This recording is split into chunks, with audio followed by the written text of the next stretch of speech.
چھوڑے، باندھ نہیں دیا شریعت نے، آپ کے ہاتھوں پہ ہتھکڑی نہیں دیا ہے. جب وضو میں آپ کو اتنا کم کر دیا ہے، وضو غسل میں کم کر دیا، نمازوں میں اتنی شریعت آپ کے لیے کم ہو گئی ہے، تو پیشاب میں کیوں کم نہیں ہے؟ پیشاب میں بھی کم ہے. جس پیٹ پہنے ہوئے، ٹائٹ کپڑا پہنے ہوئے، تو آپ کھڑے ہو کر پیشاب کر سکتے ہیں. دوسری بات، ابھی یہ مسجد کا ٹوائلٹ جو بنا ہوا ہے، کھڑے ہو کے پیشاب کریں گے، ان کی گہرائی کتنی ہے؟ کتنی گہرائی ہے؟ آدھی فٹ گہرائی ہے. آپ کھڑے ہو کر کے پیشاب کر رہے ہیں تو کیا آپ کا چھینٹے آپ کے کپڑے میں نہیں آ رہے؟ اب آزما کے دیکھیے، بڑا غور و فکر کیجئے، نوٹس کیجئے اس چیز کو، نوٹس کیجئے اس چیز کو کہ آپ کھڑے ہو کر پیشاب کریں. اچھا چھوڑیے، جب کھڑے ہو کر پیشاب کریں تب اس کا چھینٹے آپ کے پر نہیں آ رہا، لیکن جب استنجا میں جب پانی لے رہے ہیں تو پانی کا چھینٹا آپ کے پینٹ میں نہیں آ رہا ہے. بتاؤ، جب اس کا چھینٹا آپ کے پینٹ میں، آپ کے پیر میں آ رہے ہیں تو کیا آپ ناپاک نہیں ہوئے؟ اب کتنے چھینٹے آگے کوئی کہہ سکتا ہے؟ ایک حدیث شریف میں ہے کہ ایک شخص کے اوپر عذاب ہو رہا تھا، حضور علیہ الصلوۃ والسلام اسی راستے سے گزر رہے تھے، تو 2 قبروں پر عذاب ہو رہا تھا. حضور بیچ کے راستے سے آپ نکل رہے تھے تو دونوں قبر پر عذاب ہو رہے تھے. حضور علیہ الصلوۃ والسلام وہیں رک گئے. حضور نے فرمایا صحابہ اکرام سے، جاؤ ایک شاخ توڑ کر کے لاؤ، یعنی ایک ہری ٹہنی توڑ کے ایک درخت کی. تو صحابہ اکرام نے گئے، ایک ٹہنی توڑ کے لائے، دونوں کو 2 حصے میں گئے اور دونوں قبر میں گاڑ دیے. تو صحابہ اکرام نے عرض کی، یا رسول اللہ صلی اللہ علیہ وسلم، یہ دونوں ٹہنی 2 ٹکڑے کر کے گاڑنے کا کیا مطلب بنتا ہے؟ تو حضور علیہ الصلوۃ والسلام نے کہا، صحابہ اکرام جو میں دیکھتا ہوں وہ تم نہیں دیکھ سکتے ہو. تو صحابہ اکرام نے کہا، یا رسول اللہ صلی اللہ علیہ وسلم، میرے ماں باپ قربان، ایسی کیا بات ہے جو آپ نے 2 ٹہنی منگایا اور دونوں کے قبر میں گاڑ دیے؟ حضور فرماتے ہیں کہ یہ 2 شخص نمازی بھی تھا، متقی بھی تھا، پرہیزگار بھی تھا، لیکن ان پر عذاب ہو رہا ہے. حضور نے کیا فرمایا؟ ان پر عذاب ہو رہا ہے. تو صحابہ اکرام نے کہا، یا رسول اللہ صلی اللہ علیہ وسلم، اس پر کون سا عذاب ہو رہا ہے؟ کس وجہ سے عذاب؟ جب یہ نمازی بھی تھے، متقی بھی تھے، پرہیزگار تھے.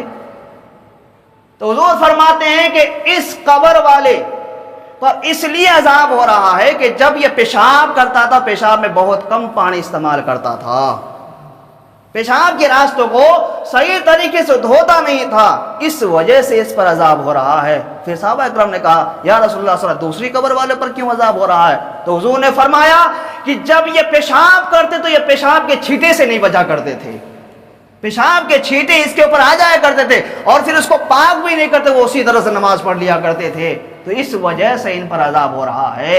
اب بتاؤ، پیشاب جب کرو پانی بھی کم لو تو بھی عذاب، جتنا پانی لینے کا ہے اتنا پانی آپ کو لینا پڑے گا. اور پیشاب کے چھینٹے سے بچنا بہت ضروری ہے. اگر پیشاب کا چھینٹا اگر پڑا تو پھر آپ ناپاک ہو جائیں گے. آپ کتنے بھی اچھی طرح سے وضو بنا لیجئے، کتنے بھی اچھی طرح سے آپ غسل کر لیجئے، پوری نماز کو قاعدے کے ساتھ پڑھ لیجئے، کوئی فائدہ نہیں ہے. جب ناپاکی ہے تو کیا فائدہ؟ تو کھڑے ہو کر کے پیشاب کرنا بند کیجئے. یہودیوں کا طریقہ ہے، ہم یہودی نہیں ہیں، الحمدللہ ہم مسلمان ہیں، الحمدللہ ہم مسلمان ہیں. تو ہم اپنے نبی کے سنتوں پر عمل کرنا ہے، کسی دوسرے مذاہب کے سنتوں پر عمل نہیں کرنا ہے، کسی دوسرے مذاہب کے طریقے پر عمل نہیں کرنا ہے. دوسرا مذاہب کھڑے ہو کر کے پیشاب کریں، انگریز کھڑے ہو کر پیشاب کریں، ہم بھی کھڑے ہو کر پیشاب کریں گے؟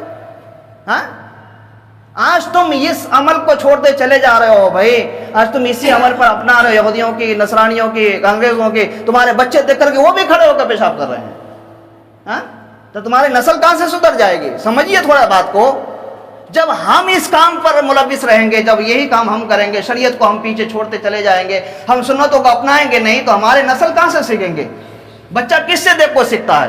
بھئی آپ کو دیکھ کے آپ کا بچہ سیکھے گا نا. آپ کیا کر رہے ہیں؟ آپ حلال کھا رہے ہیں کہ حرام کھا رہے ہیں؟ آپ سود کھا رہے ہیں کہ بیاج کھا رہے ہیں؟ آپ بٹی کا پیسہ کھا رہے ہیں؟ کیا کھا رہے ہیں؟ آپ کھڑے ہو کے پیشاب کریں، آپ کا وضو کس طرح سے ہے، آپ کی نماز کس طرح سے ہے؟ جب آپ کا بچہ آپ کے ساتھ نماز پڑھتا تو آپ کو دیکھ کے پڑھتا ہے نا، کسی دوسرے کو دیکھ کے تھوڑی پڑھتا ہے.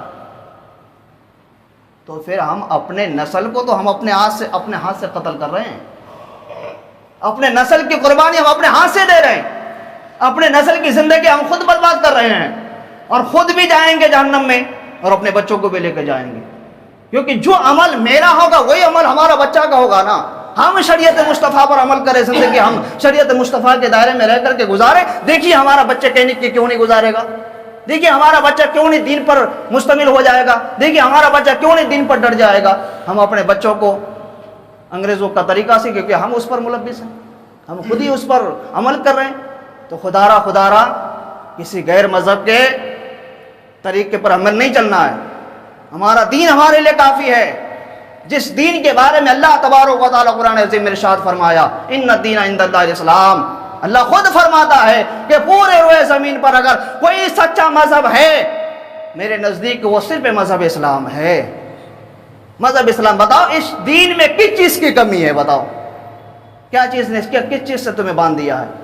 تمہیں نماز نے تمہیں نہیں باندھا ہے. انشاءاللہ اگلے جمعہ نماز شرائط پہ بات ہوگی. نماز شرائط کیا ہے، پھر اس کے بعد نماز فرائض پہ بات ہوگی.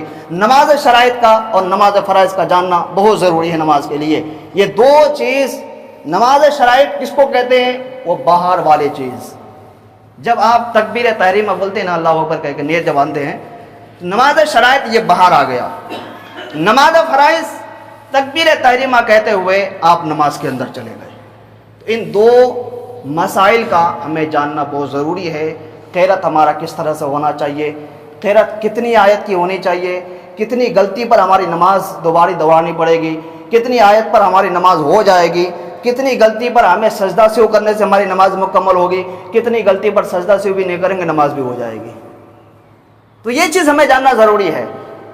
نماز میں فرض قرات کتنا ہے، اس میں فرض کتنا ہے، واجب کتنا ہے، سنت کتنا ہے، ان چیز کا ہونا ضروری ہے. جب یہ چیز نہیں ہوگا نماز چاہے ہم کتنا بھی پڑھ لیں. اٹھنے بیٹھنے کا نام نماز تھوڑی ہے. اٹھنے بیٹھنے کا نام نماز نہیں ہے.